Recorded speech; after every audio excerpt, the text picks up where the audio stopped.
Welcome to YOUCANIC. Today here on YOUCANIC we have a 2019 Chevy Trax, and on this Chevy Trax we're going to go over how you would be able to remove this front headlight housing. We can see that this is all busted up, and so we're going to remove it, and this is how you would remove it for replacement. Now being that it's busted up, there's a few components that are already undone. This bracket that's going to have a bolt through it that attaches to the fender, that is broken off the light. So we don't need to remove that right now. And so with that, we have a size 7 bolt here, size 7 bolt here, and there is a size 7 bolt down right in here that we need to remove, and then we'll be able to pull this out. We also have some electric to unhook on the back here, connector, so we'll undo and then pull it out a little bit and then undo those connectors.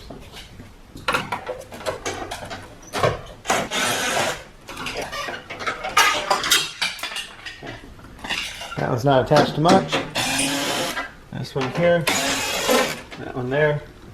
So we've got the size 7s undone, and now we'll be able to raise up. There's one little plastic tab here on the back that we need to pull up, and now we have this up and out.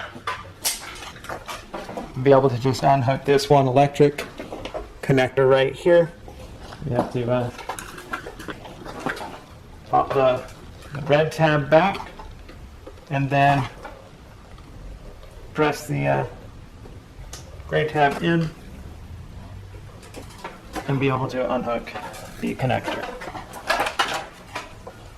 And so that is the headlight assembly removed, and for replacement. Thanks for watching YOUCANIC, where you can be the mechanic.